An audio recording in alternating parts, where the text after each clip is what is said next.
ഭാരതത്തെ സംബന്ധിച്ച് പറയുകയാണെങ്കിൽ ഭാരതത്തിൻ്റെ പ്രതിപക്ഷം, അങ്ങനെ ഒരു വിഭാഗമുണ്ടെങ്കിൽ ആ വിഭാഗത്തെ പ്രതിപക്ഷമെന്ന് വിളിക്കാമെങ്കിൽ, കാരണം വ്യാഖ്യാനമനുസരിച്ച് പ്രതിപക്ഷം എന്നുള്ളത് ഭരണപക്ഷത്തിൻ്റെ എതിർപക്ഷമായി നിന്ന് രാജ്യത്തിൻ്റെ നന്മയ്ക്ക് വേണ്ടി പ്രവർത്തിക്കുക, രാജ്യത്തിൻ്റെ നന്മയ്ക്ക് വേണ്ടിയുള്ള പ്രവർത്തനങ്ങളിൽ നിന്ന് ഭരണപക്ഷം വ്യതിചലിക്കുകയാണെങ്കിൽ അവരെ വിമർശിച്ച് തിരികെ ആ പാതയിലേക്ക് കൊണ്ടുവരിക എന്ന ഉത്തരവാദിത്തം, ഭാരിച്ച ഉത്തരവാദിത്തം വഹിക്കുന്ന പക്ഷത്തിനെയാണ് പ്രതിപക്ഷമെന്ന് ഭരണപരമായി വിളിക്കുന്നത് അല്ലെങ്കിൽ വ്യാഖ്യാനം ചെയ്യപ്പെടുന്നത്. ദൗർഭാഗ്യവശാൽ രാജ്യത്തിനെതിരെ പ്രവർത്തിക്കുന്ന രാഷ്ട്രീയമായ പക ഉള്ളിൽ കൊണ്ട് നടന്ന് തൻ്റെ ജന്മാവകാശമായ പ്രധാനമന്ത്രി സ്ഥാനം തനിക്ക് ലഭിക്കാത്തതിൻ്റെ അമർഷം ഉള്ളിലൊതുക്കി ജീവിക്കുന്ന ഒരു വ്യക്തിയാണ് വ്യാജഗാന്ധി കുടുംബത്തിൻ്റെ യുവരാജാവായിട്ടുള്ള രാഹുൽ ഗാന്ധി. അത് ഭാരതീയരുടെ ദൗർഭാഗ്യമാണ്. ആ വ്യക്തിയും അദ്ദേഹത്തിൻ്റെ സ്തുതിപാഠകരും അദ്ദേഹം നടത്തുന്ന വ്യാജ പ്രചരണങ്ങൾ ഏറ്റുപാടുന്ന മാധ്യമങ്ങളും കഴിഞ്ഞ കുറേ കാലമായി, കൃത്യമായി പറഞ്ഞാൽ കഴിഞ്ഞ 107 ദിവസങ്ങൾക്ക് മുമ്പ് 109 ദിവസങ്ങൾക്ക് മുമ്പ് ഇറാനുമേൽ ഇസ്രായേലും അമേരിക്കയും സംയുക്തമായി നടത്തിയ ആക്രമണങ്ങൾ തുടങ്ങിയ ദിവസം മുതൽ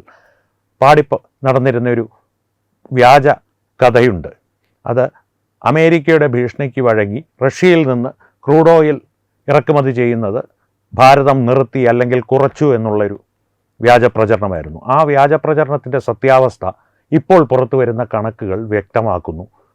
ആ വ്യാജ പ്രചരണങ്ങൾ സത്യമല്ല എന്ന് മാത്രമല്ല, നേരെ മറിച്ചാണ് സംഗതികളെന്ന് ആ കണക്കുകൾ നമ്മളോട് പറയുന്നു. ആ കണക്കുകളിലേക്ക് ഞാൻ വരാം. അതിനു മുൻപ് ഒരു കാര്യം കൂടി പ്രേക്ഷകരെ ഞാനൊന്ന് ഓർമ്മിപ്പിക്കുവാൻ ആഗ്രഹിക്കുന്നു. ഈ വ്യാജ പ്രചരണങ്ങൾ കൊടുമ്പിരി കൊണ്ടിരിക്കുന്ന വേളയിൽ പോലും നരേന്ദ്രമോദിയോ അദ്ദേഹത്തിൻ്റെ ഭരണകൂടത്തിലുള്ള മന്ത്രിസഭയിലുള്ള ഏതെങ്കിലും ഒരു വ്യക്തിയോ ഈ വ്യാജ പ്രചരണങ്ങൾക്ക് മറുപടി നൽകുവാൻ ഒരു നിമിഷം പോലും പാഴാക്കിയിരുന്നില്ല. കാരണം ലോകമൊട്ടാകെ അഭിമുഖീകരിക്കുന്ന വലിയൊരു പ്രതിസന്ധിയാണ് ഈ യുദ്ധം. പക്ഷേ നമ്മുടെ യുദ്ധമല്ല താനും ഇത്. അങ്ങനെയുള്ളൊരവസ്ഥയിൽ ഭാരതത്തിന് ഈ പ്രതിസന്ധിയിൽ നിന്ന് കരകയറ്റേണ്ട ഭാരിച്ച ഉത്തരവാദിത്വം തങ്ങൾക്കുണ്ട് എന്നുള്ള തിരിച്ചറിവോടെ അതിനുവേണ്ടി മാത്രം അശ്രാന്ത പ്രവർത്തനം നടത്തുകയായിരുന്നു അവർ. വിശ്രമമില്ലാത്ത പ്രവർത്തനം നടത്തുകയായിരുന്നു അവർ. അതിൻ്റെ ഫലമാണ് ഇനി ഞാൻ നിങ്ങളോട് പങ്കുവയ്ക്കുവാൻ പോകുന്ന ചെറിയ കണക്കുകൾ. ജൂൺ മാസത്തെയും മെയ് മാസത്തെയും മാത്രം കണക്കുകൾ പ്രേക്ഷകരുടെ മുൻപിൽ ഞാൻ അവതരിപ്പിക്കാം. അതിന് ഒരു ശതമാന കണക്കും അതിന് ശേഷം പറയാം. അതിൽ നിന്ന് മാത്രം വ്യക്തമാകും ഈ റഷ്യയിൽ നിന്ന് ഇറക്കുമതി ചെയ്ത ക്രൂഡ് ഓയിൽ അല്ലെങ്കിൽ ഇറക്കുമതി ചെയ്തുകൊണ്ടിരുന്ന ക്രൂഡ് ഓയിൽ അമേരിക്കയുടെ ഭീഷണിയെ ഭയന്ന് ഭാരതം കുറച്ചോ ഇറക്കുമതി കുറച്ചോ നിർത്തിവെച്ചോ എന്നുള്ളതല്ല. ജൂൺ മാസത്തിൽ ഭാരതം റഷ്യയിൽ നിന്ന് ഇറക്കുമതി ചെയ്തത് 2 മില്യൺ ബാരൽ പ്രതിമാസമാണ്. 2 മില്യൺ ബാരൽ ക്രൂഡ് ഓയിൽ പ്രതിമാസം. മെയ് മാസം 1.91 മില്യൺ ബാരൽ പ്രതിമാസം റഷ്യയിൽ നിന്ന് ഭാരതം ഇറക്കുമതി ചെയ്തിരുന്നു. ഈ യുദ്ധം തുടങ്ങിയത് ഇറാൻ്റെ മേൽ ഇസ്രായേലും അമേരിക്കയും സംയുക്തമായി ആക്രമണം തുടങ്ങിയ സമയം മുതൽ, ഹോർമൂസ് കടലിടുക്കിൽ പ്രതിസന്ധി ഉടലെടുത്ത സമയം മുതൽ ഇന്നേ ദിവസം വരെ ഭാരതത്തിൻ്റെ ക്രൂഡ് ഓയിൽ ആവശ്യകതയുടെ 53% നിറവേറ്റുന്നത് റഷ്യയിൽ നിന്നുള്ള ക്രൂഡ് ഓയിൽ ഇറക്കുമതിയാണ്. ഇതിൽ നിന്ന് തന്നെ രാഹുൽ ഗാന്ധിയുടെ വ്യാജ പ്രചരണം പൊളിയുന്നത് പ്രേക്ഷകർക്ക് കാണുവാൻ സാധിക്കും, മനസ്സിലാക്കുവാൻ സാധിക്കും.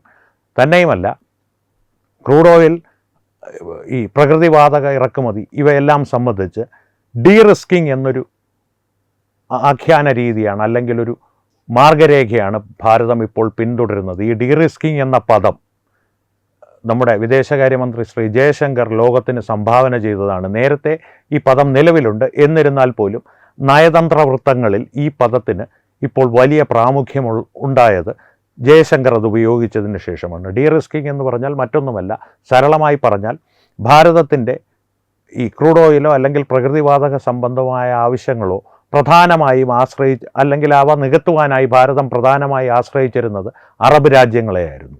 അത്തരത്തിലുള്ള ഒരു പ്രക്രിയ ഭാരതത്തിന് എപ്പോഴും ഒരു പ്രതിസന്ധി ഉണ്ടാകാം.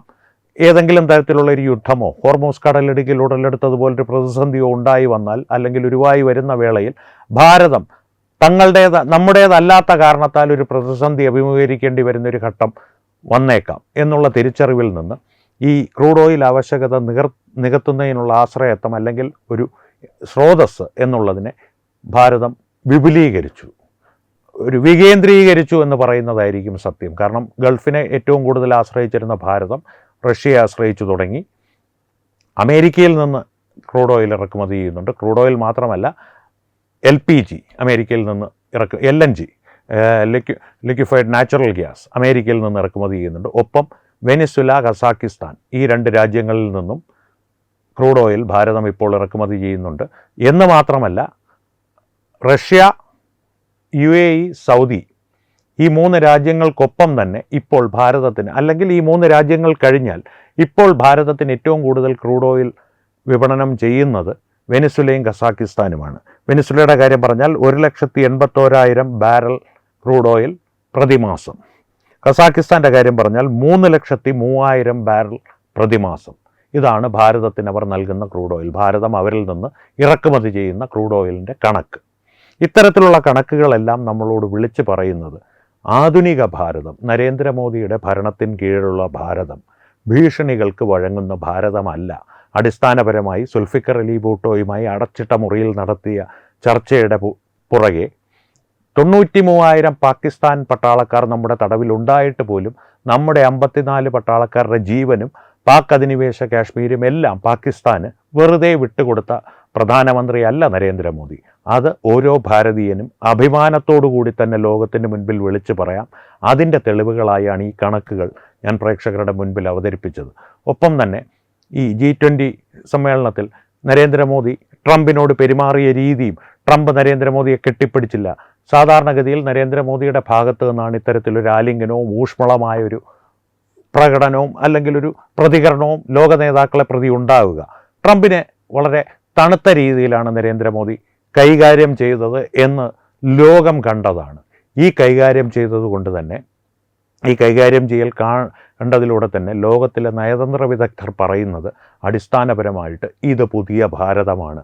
നരേന്ദ്ര ഭാരതത്തിനെ ഭയപ്പെടുത്തുവാനോ തങ്ങളുടെ വഴിക്ക് കൊണ്ടുവരുവാനോ, അത് ഭാരതത്തിന് പ്രയോജനമുള്ള ഒരു വഴിയല്ലെങ്കിൽ, ഭാരതത്തിന് ഗുണപ്രദമായി വന്ന് ഭവിക്കുന്ന, ഭാരതത്തിന് ഗുണകരമായി ദീർഘകാലാടിസ്ഥാനത്തിൽ ഗുണകരമാവുന്ന ഒരു വഴിയല്ലെങ്കിൽ ആ വഴിയിലേക്ക് ഭാരതത്തിനെ കൊണ്ടുവരിക ലോകത്തൊരു ശക്തിക്കും സാധ്യമല്ല എന്നാണ് ഇപ്പോൾ ലോകരാഷ്ട്രങ്ങളുടെ നയതന്ത്ര വൃത്തങ്ങൾ അസന്നിഗ്ധമായി പറയുന്നതും പ്രഖ്യാപിക്കുന്നതും. ഭാരതം അവരുടെ മുൻപിൽ വീണ്ടും തലയുയർത്തി നിന്ന് അഭിമാനത്തോടു കൂടി പറയുകയാണ്, ഇത് പുതിയ ഭാരതമാണ്. ഈ ഭാരതത്തെ ഭയപ്പെടുത്തുവാൻ നിങ്ങൾ ശ്രമിക്കരുത്, നിങ്ങൾ പരാജയപ്പെടുകയുള്ളൂ. ഞങ്ങൾ ഞങ്ങളുടെ ലക്ഷ്യവുമായി മുന്നോട്ട് പോവുക തന്നെ ചെയ്യും. ഈ രാഷ്ട്രം പരമവൈഭവം കൈക്കൊള്ളുക തന്നെ ചെയ്യും എന്ന പ്രഖ്യാപനവുമായി ഭാരതം നരേന്ദ്രമോദിയുടെ ഭരണത്തിന് കീഴിൽ മുന്നോട്ട് പോവുകയാണ്. അതിൻ്റെ ഒരു തെളിവായിട്ടാണ് പ്രേക്ഷകരുമായി ഈ കണക്കുകൾ പങ്കുവച്ചത്. ഈ കണക്കുകളെക്കുറിച്ചും രാഹുൽ ഗാന്ധിയുടെ വ്യാജ പ്രചരണങ്ങൾ പൊളിഞ്ഞു വീണതിനെ സംബന്ധിച്ചും എല്ലാം പ്രേക്ഷകരുടെ അഭിപ്രായങ്ങൾ തീർച്ചയായും കമൻറ്റുകളിലൂടെ ഞങ്ങളുമായി പങ്കുവയ്ക്കുക. വീണ്ടും കാണാം. നന്ദി, നമസ്കാരം. HIV അണുബാധ സന്തോഷപൂർണമായ ഒരു ജീവിതത്തിന് തടസ്സമല്ല. HIV അണുബാധയ്ക്ക് ഫലപ്രദമായ ചികിത്സ ഇന്ന് ലഭ്യമാണ്. ഇതിന് യഥാസമയം അണുബാധ കണ്ടെത്തുന്നതും കാലേക്കൂട്ടി ചികിത്സ നടത്തേണ്ടതും അത്യാവശ്യമാണ്. സൗജന്യമായ ചികിത്സയും മാർഗനിർദ്ദേശങ്ങളും സർക്കാർ ആശുപത്രികളിലെ ERT അഥവാ ഉഷസ് കേന്ദ്രങ്ങളിൽ ലഭ്യമാണ്. ആരോഗ്യ സംരക്ഷണം ഓരോരുത്തരുടെയും ഉത്തരവാദിത്തമാണ്.